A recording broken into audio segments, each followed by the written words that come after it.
नमस्कार दोस्तों, स्वागत है आपके हमारे यूट्यूब चैनल पर। एपिसोड की शुरुआत एक बेहद भावुक और महत्वपूर्ण मोड़ से होती है। घर के बड़े, जिन्हें सब बाप जी कहते हैं, तुलसी को अपनी बेटी मानते हुए उसे वचन देते हैं कि वह जो चाहे मांग सकती है। तुलसी बड़ी शालीनता से जवाब देती है कि अगर वह कहे कि उसके पास सब कुछ है तो यह झूठ होगा। वह अपनी पारिवारिक परिस्थितियों को देखते हुए कुछ मांगना चाहती है। जब बाबा जी जोर देते हैं तो तुलसी और मिहिर उनके पास जाकर शांति निकेतन को बचाने के लिए कुछ और समय की मांग करते हैं। मिहिर अपनी गलती स्वीकार करता है कि कर्जा चुकाने में उनसे देरी हुई है। तुलसी भावुक होकर बाबूजी को समझाती है कि शांति निकेतन उनके लिए सिर्फ ईंट पत्थर का ढांचा नहीं है, बल्कि उसमें बा और बाप जी की यादें और संस्कार बसे हैं। वह बाप जी के हर फैसले को सिर आंखों पर रखने का वादा करती है। बाबा जी तुलसी की विनती मान लेते हैं और उन्हें मोहलत देने को तैयार हो जाते हैं, लेकिन बदले में एक शर्त रखते हैं। वह कहते हैं कि उनकी पोती सलोनी को देव पसंद है और वह चाहते हैं कि इन दोनों का रिश्ता पक्का हो जाए। मिहिर इस प्रस्ताव से बेहद खुश होता है और तुरंत इसे स्वीकार कर लेता है, लेकिन तुलसी, जो हमेशा भावनाओं से ऊपर उठकर सोचती है, बड़ी समझदारी से कहती है कि कोई भी फैसला लेने से पहले देव की मर्जी जानना बहुत जरूरी है। बाप जी भी इस बात से सहमत हो जाते हैं और देव से पूछने के लिए कहते हैं। अगले दृश्य में जब मिहिर और तुलसी देव के पास यह प्रस्ताव लेकर जाते हैं तो शादी की बात सुनते ही देव के पसीने छूट जाते हैं। वह साफ मना कर देता है और कहता है कि अभी उसकी उम्र ही क्या है। वह अपनी आजाद और मौज मस्ती भरी जिंदगी को शादी के बंधन में नहीं बांधना चाहता। मिहिर उसे समझाने की कोशिश करता है कि लड़की और परिवार बहुत अच्छा है, लेकिन देव अपने फैसले पर अडिग रहता है। तुलसी देव की उलझन को समझती है और उसे भरोसा दिलाती है कि उस पर कोई दबाव नहीं डाला जाएगा। देव को तो राहत मिलती है, लेकिन मिहिर चिंता में पड़ जाता है। मिहिर कहता है कि बाप जी ने यह रिश्ता एक सौदे की तरह रखा है। अगर देव मना करेगा तो मोहलत नहीं मिलेगी और घर हाथ से निकल जाएगा। यह सुनकर तुलसी भड़क जाती है। वह मिहिर को ताना मारती है कि वह कब से रिश्तों को लेन देन समझने लग गया। वह स्पष्ट कर देती है कि वह घर बचाने के लिए अपने बच्चों की खुशियों की बलि नहीं देगी।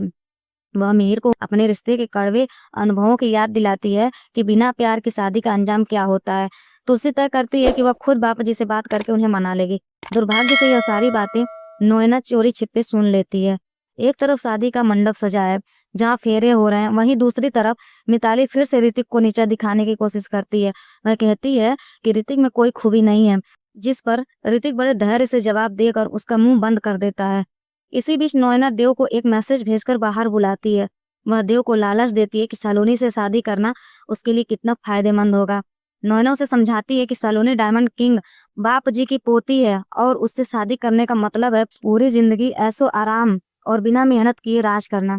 वह उसे रणविजय का उदाहरण देती है कि कैसे वह ससुराल के टुकड़ों पर पल कर मजे कर रहा है।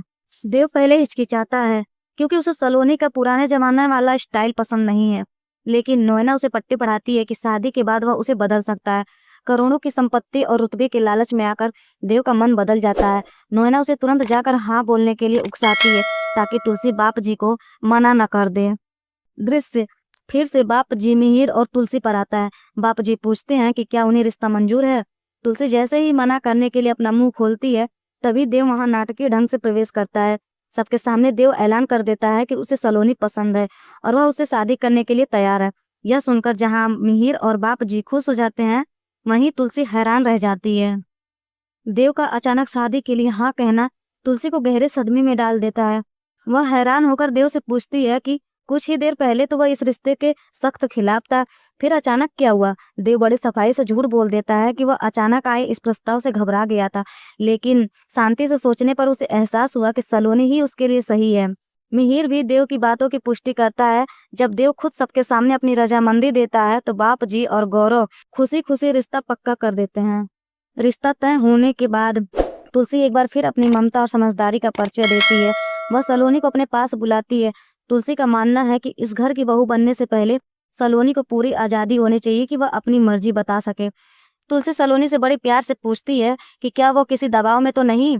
सलोनी मासूमियत से कहती है कि उसे बस इस बात की चिंता है कि 3 महीने बाद उसके एग्जाम है। यह सुनकर माहौल में ठहाके गूंज उठते हैं। सलोनी के पिता गौरव से समझाते हैं कि शादी एग्जाम के बाद भी होगी। जब गौरव सलोनी से पूछते हैं कि क्या वह खुश है, तो मुस्कुरा कर हाँ कह देती है और बड़े प्यार से कहती है कि वह इसलिए खुश है क्योंकि उसे तुलसी भाभी जैसी सास मिल रही हैं। पूरा परिवार भावुक होकर एक दूसरे के गले मिलता है। इधर नोएना अकेले में मिहिर के पास जाती है और अपनी पीठ थपथपाती है। वह गर्व से मिहिर को बताती है कि अगर उसने देव को नहीं मनाया होता तो तुलसी यह रिश्ता ठुकरा देती और उनका घर शांति निकेतन हाथ से निकल जाता। मिहिर नोएना की बात को सुनकर उसे कड़वा सच याद दिलाता है। वह कहता है कि नोएना को यह नहीं भूलना चाहिए कि बाप जी अपनी पोती की शादी इस परिवार में सिर्फ और सिर्फ तुलसी के संस्कारों की वजह से कर रहे हैं। मिहिर की यह बात नोएना को चुप करा देती है। सलोनी और देव अकेले में बात करते हैं। सलोनी देव से पूछती है कि क्या वह सच में उसे पसंद करता है या परिवार के लोन के दबाव में हाँ कर रहा है। देव चालाकी से झूठ बोलता है कि उसे सलोनी की सादगी और मासूमियत पसंद है, लेकिन देव के मन में तो कुछ और ही चल रहा है। वह मन ही मन सपने देखने लगा है कि शादी के बाद वह बाप जी के महल में जैसे घर में राजकुमार की तरह रहेगा। वह कल्पना करता है कि सलोनी उसे नई कारों के लिए नोटों की गड्डियां दे रही हैं और वह लंदन न्यूयॉर्क के ट्रिप प्लान कर रहा है। यहाँ तक कि सपने में वह एक भिखारी को ढेर सारे पैसे दान करते हुए खुद को बहुत बड़ा रईस महसूस करता है। सलोनी के टोकने पर उसका सपना टूटता है और वह बात संभालते हुए कहता है कि वह उनकी सुनहरी जिंदगी के सपने देख रहा था। एपिसोड के अंत में पूरा बिरानी परिवार इकट्ठा होता है। गौरव ऐलान करता है कि अब दोनों परिवार एक हो रहे हैं, इसलिए वीरानी परिवार को कर्ज की चिंता करने की जरूरत नहीं है। बाप जी भावुक होकर कहते हैं कि उन्हें पैसों की नहीं बल्कि रिश्तों की परवाह थी और वीरानी परिवार ने मुश्किल वक्त में भी अपनी एकता नहीं खोई। बाप जी तुलसी से कहते हैं कि अब उन्हें कर्ज चुकाने के लिए कुछ महीनों की नहीं बल्कि 10 साल की मोहलत दी जाती है। यह सुनकर सब खुश हो जाते हैं, लेकिन तुलसी अपनी ईमानदारी और उसूलों पर अडिग रहती है। वह बड़ी विनम्रता से इस प्रस्ताव को मना कर देती है और कहती है कि वह रिश्तों का फायदा व्यापार में नहीं उठाना चाहती। वह 10 साल की जगह सिर्फ 3 महीने की मोहलत ही स्वीकार करती है। तुलसी का यह फैसला नोएना और सुचित्रा को बेवकूफ़ी भरा लगता है, लेकिन गौरव मिहिर से कहता है कि जिस घर की ढाल तुलसी भाभी जैसी हो, उस घर की नींव को कोई नहीं हिला सकता। मिहिर भी गर्व से स्वीकार करता है कि उनका शांति निकेतन तुलसी की वजह से ही सलामत है।